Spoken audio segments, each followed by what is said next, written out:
Unbelievable. Yo, you know something is wrong when our friends to the north, Canada, is done with us. Canada? Like, for decades, we've teased them about their friendly demeanor, their accents, with the whole A at the end of the sentences, like, mighty good weather, eh? And they're like, golly gee shucks, you got us, eh? They've been pretty good sports, but in a little over 2 months of Trump being in office, they're like, after you, America. And why? Well, first, because Trump wants to turn their whole country into a new U.S. state. Like, I'm just gonna come over there and annex y'all. What?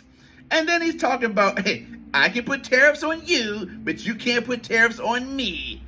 And you can't just start working with other countries because you don't like our tariffs. You just have to open your mouth wide and take the Trump tariff train right on in there. Just open wide.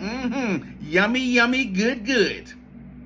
In what world is this dude living? Like, he thinks he's the king of the world, and his MAGA maniacs support this. They're like, he's just trying to get us a fair deal, dude, without doing any research. Like, you do know Trump got rid of the NAFTA trade deal to sign the U.S.-Mexico-Canada trade deal, right? In 2020. How did all of a sudden become unfair? Was it fair when he signed it? And if it wasn't fair when he signed it, then why did the great negotiator sign it in the first place? Like, you can't have it both ways.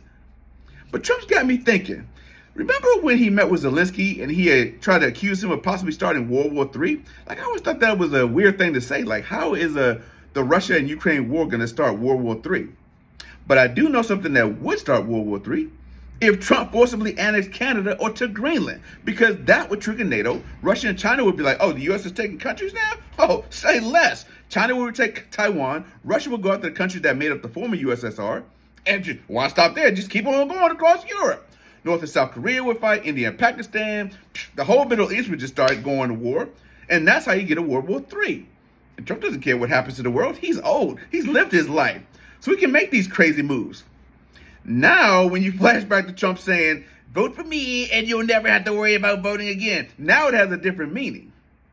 All I know is the day that he takes Greenland or Canada is the day that I quit working. I'm going to quit the diet. I'm going to try and get in as much travel and enjoyment of my life as possible before Trump takes things fully off the rails, with the Republicans just letting them do it. Like, oh, beep. Like, that is just too much power for one person to have. And he's probably like, hey, Musk, stay close. So when the stuff hits the fan, we can just head on over to one of your rockets and just watch the fireworks from space. You know, J.D. Vance and his wife are going to show up to the launch pad like, hey, we're ready to get on that ship too. Trump's going to be like, oh, this is awkward. Unfortunately, not enough space. Also, it's whites only. So I already changed the thing in the federal law, so we don't have to worry about segregation anymore. Sorry, bye-bye.